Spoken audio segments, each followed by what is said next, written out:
안녕하십니까. 문화가 있는 날 행사 8월 마지막 주 토요일 여러분들을 모시고 함께 하게 되어서 진심으로 기쁘게 생각합니다. 입추가 지나고 처서가 지나고 이제 가을의 문 앞에 다가선 것 같습니다. 이 시간은 해설이 있는 클래식 음악 감상 시간 첫 번째 시간입니다.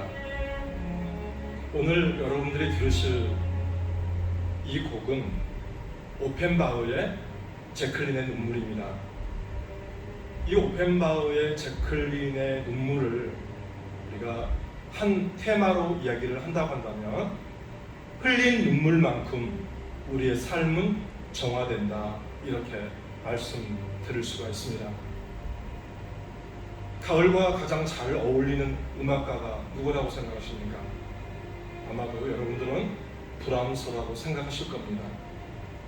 그리고 가을과 가장 잘 어울리는 악기는 역시 첼로라고 생각합니다. 오늘 여러분들이 들으실 음악, 듣고 계시는 음악이 바로 첼로 음악입니다. 첼로는 네 줄로 되어 있습니다. 네 줄의 현에서 울려 퍼지는 깊고 넓은 중저음음은 다른 악기가 줄 수 없는 따뜻함과 평온함이 있습니다. 그것은 우리가 인생을 살아가면서 우리 인생, 우리 존재의 깊은 연못에서 길어 올리는 신비의 울림이라고 그렇게 설명을 드릴 수가 있습니다. 이 첼로 악기는 콘트라베이스보다는 작지만 바이올린 2배 크기의 첼로는 피아노와 하프의 그 넓은 음역대를 제외하면 그래도 그 다음 음역대를 소화할 수 있는 그런 악기입니다. 우리가 첼로 음악을 들으면서 우리가 고전주의 시대를 통해 보게 되면 고전주의 시대 때는 오케스트라를 꾸며주는 조연에 불과했다고 한다면 이제 낭만주의 시대에 이르러서는 거의 이제 주연에 이를 정도로 당당한 위치에 오르게 되었습니다. 이 첼로 음악은 사람의 목소리와 많이 닮았다고 합니다. 첼로를 연주할 때는 이렇게 의자에 앉아서 그리고 이 첼로 악기를 가슴에 끌어안고 연주를 하기 때문에 연주자의 심장에 가장 가까이 다가가 있는 악기가 바로 첼로입니다. 사람과 일체가 되어서 사람의 심장 소리를 들으며 음을 내는 악기인 것입니다. 그래서 이 첼로는 우리에게 커다란 울림이 있습니다. 슬픔을 가장 잘 표현한 악기가 있다고 한다면 첼로일 것이고, 슬픔을 가장 잘 표현하는 음악이 있다고 한다면 첼로 연주곡이 될 것입니다. 지금 여러분들이 듣고 계시는 오펜바흐의 제클린의 눈물, 도입부에서는 가슴이 쿵 내려앉았다가 중간쯤에 이르러서는 저절로 눈물이 흘러내리게 됩니다. 마지막 에필로그 중반부에 가서는 심장이 터져버릴 듯한 감정이 복받쳐 오르는 곡입니다. 이 제클린의 눈물은 프랑스의 작곡가 오펜바흐가 만들고, 그리고 불운한 첼리스트 제클린 듀프레를 기억하기 위해서 독일의 첼리스트 베르너 토마스가 연주한 제클린의 눈물입니다. 이 음악은 장중합니다. 시작부터 하나하나가 우리의 애간장을 녹입니다. 기다리면 올 것 같은데 기다려도 오지 않는 그 힘을 하염없이 기다리는 그 마음을 우리가 첼로에 담아봤습니다.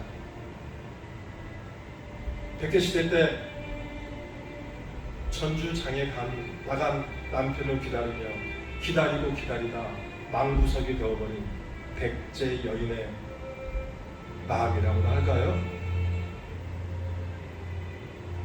인생에서 슬픔을 빼버리면 무엇이 남을까 생각을 해봤습니다.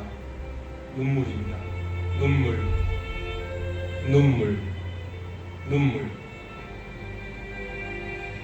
현의 울림은 공중으로 올라가지 않고 눈물이 되어서 바닥으로 뚝뚝 떨어집니다.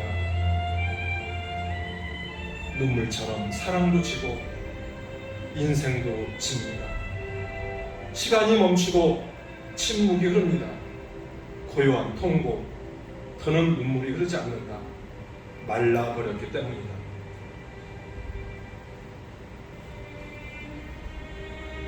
오펜바흐는 독일 쾰른에서 태어났으며 프랑스 파리에서 생애를 보냈습니다. 파리 음악원에서 첼로 주자로 인정받던 그는 오페라 코미크 극장 단원으로 활동하다가 프랑스 극장 지휘자가 되었습니다. 오펜바흐의 모습을 보면 물리학자처럼 생겼습니다. 벗어진 머리에 동그란 안경을 쓴 그의 외모는 고독과 슬픔과는 거리가 멀어 보입니다. 왠지 좀 코믹해 보이고 유머가 넘치는 그러한 모습을 연출하게 됩니다. 그래서 그는 유머 넘치는 아름다운 곡을 만들어서 그의 명성을 높였고 마침내 프랑스 오페레타 창시자로 일컬어지게 되었습니다. 그가 작곡한 희곡은 90여 편에 달합니다. 그 중에서도 여러분들이 들어봄직한 곡은 천국과 지옥 그리고 호프만의 이야기가 있습니다. 지금 연주되고 있는 제클린의 눈물은 오펜바흐 생전에 그가 작곡했지만 연주되지 않았습니다. 많은 시간이 지난 후에 오펜바흐가 죽고 108년이 지난 후에 독일의 첼리스트 베르너 토마스라는 사람이 오펜바흐의 미완성 교향곡을 정리하다가 무심코 이 곡을 발견하게 되었습니다. 그때는 이름이 없었어요. 그런데 이 베르너 토마스는 이 곡을 찾고 이 곡을 발견하고 이 곡의 슬픈 음악을 접한 후에 한 사람을 떠올리게 되었어요. 그 사람이 바로 불꽃 같은 삶을 살아간 비운의 첼리스트 제클린 듀프레였습니다. 베르너 토마스는 그녀를 추모하는 마음으로 이 곡의 이름을 제클린의 눈물이라 이렇게 지었습니다. 제클린 듀프레가 죽은 지 1년이 지난 1988년, 정확히 말하면 오펜바흐가 세상을 떠나고 108년이 지난 뒤에야 비로소 이 곡은 세상 사람들에게 알려지게 된 것입니다.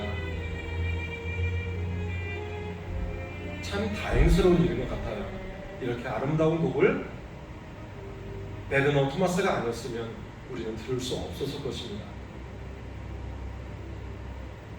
제클린은 어디에서 태어났을까요? 제클린은 영국에서 태어났습니다. 그의 나이 5살 때 런던 첼로 학교에 입학할 정도로 그는 천재였습니다. 그녀는 1962년 영국 BBC 심포니 오케스트라와 함께 엘가의 첼로 협주곡을 폭발적인 인기를 끌기 시작했습니다. 얼마나 연주를 잘했던지 그 당시에 세계 최고의 기량을 자랑하는 러시아 첼로 연주자가 자기가 제일 자신있게 연주할 수 있는 곡이 엘가의 첼로 협주곡이라고 했는데 이 제클린의 엘가의 첼로 협주곡을 들은 이후에는 이 러시아 첼로 연주자는 자기의 자신 있는 연주 목록에서 엘가의 첼로 협주곡을 지웠다고 합니다. 그럴 정도로 제클린의 첼로 연주는 상상할 수 없을 정도로 뛰어났던 실력으로 인정받았습니다. 그는 1966년 미국에 진출했습니다. 그리고 이제 운명적인 만남을 만나게 됩니다. 피아니스트자 지휘자인 다니엘 바렌보임을 만나서 사랑에 빠지게 되었습니다. 현대 음악계의 거장으로 불리는 바렌보임은 몇 차례 우리나라에도 내한 공연을 가진 그런 적이 있습니다. 그래서 클래식 음악을 사랑하는 사람들은 이 바렌보임을 기억할 수 있을 겁니다. 이 바렌보임은 유대인이었습니다. 근데 제클린은 영국 사람이었죠. 제클린이 바렌보임을 사랑하다 보니 제클린의 종교 기독교를 버리고 그리고 유태교를 선택하게 됩니다. 사랑이 이렇게 위대한가 봅니다. 자기의 신념까지도 포기할 정도로 이 제클린은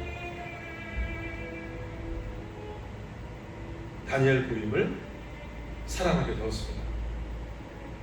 그래서 가족의 반대를 무릅쓰고 유대교로 개종까지 한 제클린은 1967년 세계 결혼식을 하게 됩니다. 그의 남편 바렌보임, 영국인 제클린과 유태인 바렌보임과의 결혼이 시작되었습니다. 우리가 음악계에서 가장 아름다운 커플로 기억하는 사람은 작곡가 슈만하고 피아니스트 클라라를 들 수 있는데, 이 슈만과 클라라의 결혼은 비견될 정도로 세계적인 음악계의 일대 사건이었습니다.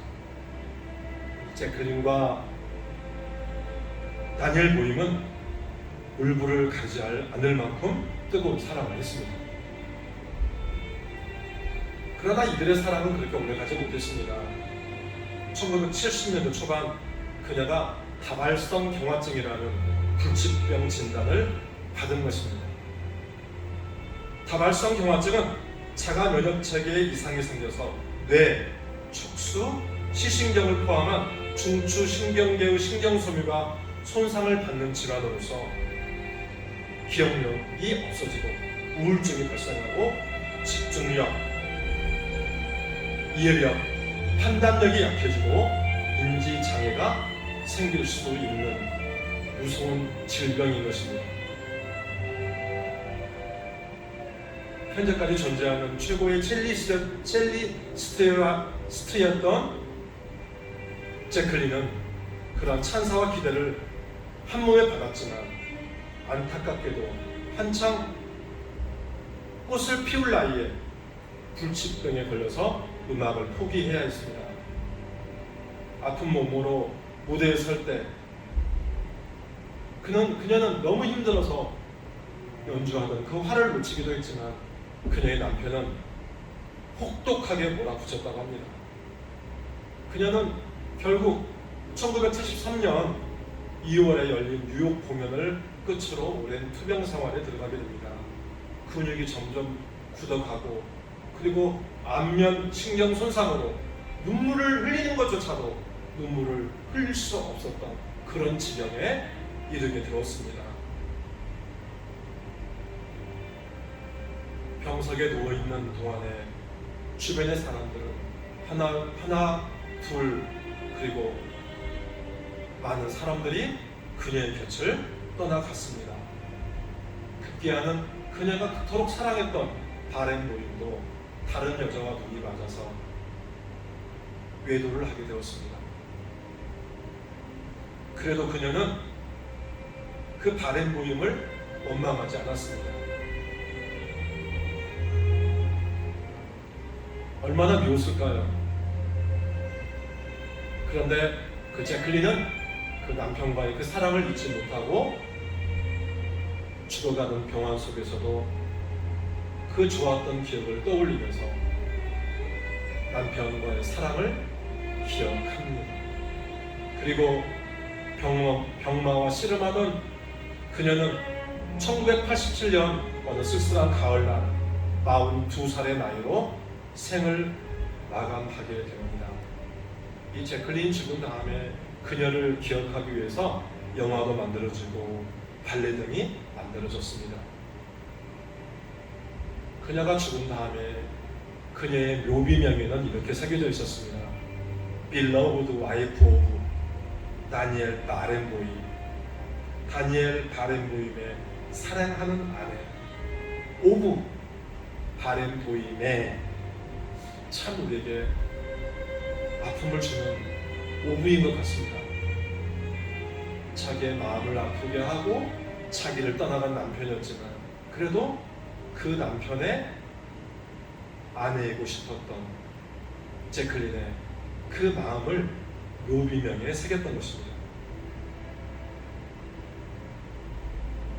아름다웠던 영국의 장미는 그렇게 짧게 피었다가 사라지게 되었습니다.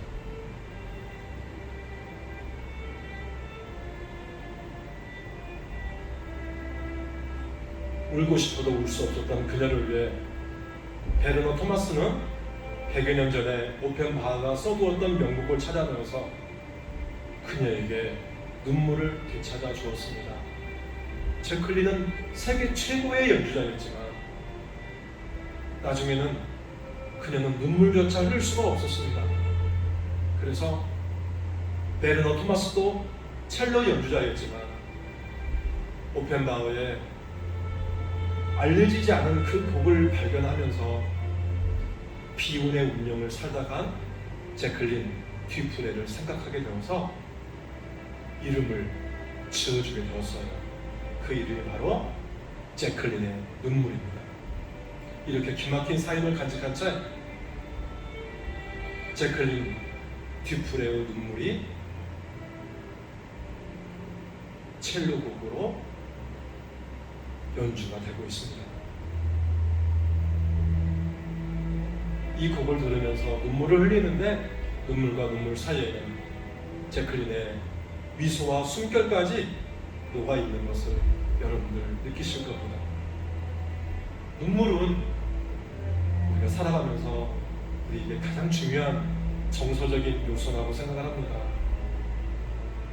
눈은 많은 것을 볼 수 있지만 우리 눈에 이물질이 들어갔을 때 눈꺼풀이 움직이면서 우리 흰자를 자극해서 눈물샘을 건드려서 눈물이 나오게 합니다. 불순물을 제거해 주죠. 그리고 우리가 살아가면서 받는 스트레스, 감정의 변화로 인해서 호르몬을 많이 분비하게 됩니다. 이 호르몬이 우리 몸에 쌓이게 되면 독성 물질로 우리 인체에 굉장히 해로운 영향을 주는데 우리가 눈물을 흘리게 되면 우리 몸에 쌓였던 그런 독소, 그런 호르몬을 말끔하게 제거해주는 그런 역할을 한다고 합니다. 그래서 이 눈물은 정서적인 치유와 정서적인, 정신적인 위안을 주기도 합니다. 눈물을 흘리는 것은 나약한 것이 아닙니다. 눈물을 흘려야 할 때 눈물을 흘리고 우는 사람과 더불어 울어줄 수 있는 것이야말로 우리 정서와 우리 정신 건강에 유익을 끼치는 일이다. 저는 감히 이렇게 말씀을 드립니다. 고로 잘 우는 사람이 건강한 인생을 살아갈 수 있다. 울고 싶었지만 제클린 듀프레는 울 수가 없었잖아요. 여러분들 울고 싶을 때 우십시오. 아름다운 음악을 들었을 때 눈물을 흘리십시오. 영화를 보고 눈물을 흘리십시오. 드라마를 보고 눈물을 흘리십시오. 저는 많이 웁니다. 저는 사소한 감정에도 눈물을 흘립니다. 아일랜드에 있는 이러한 속담이 전해져 내려옵니다. 흐르는 눈물은 괴로우나 그보다 더욱 괴로운 것은 흐르지 않는 눈물이다. 오늘 해설이 있는 클래식 음악 감상 오펜바흐의 제클린의 눈물을 한번 만나봤습니다. 이제 제클린의 눈물을 감상하시겠습니다. 감사합니다.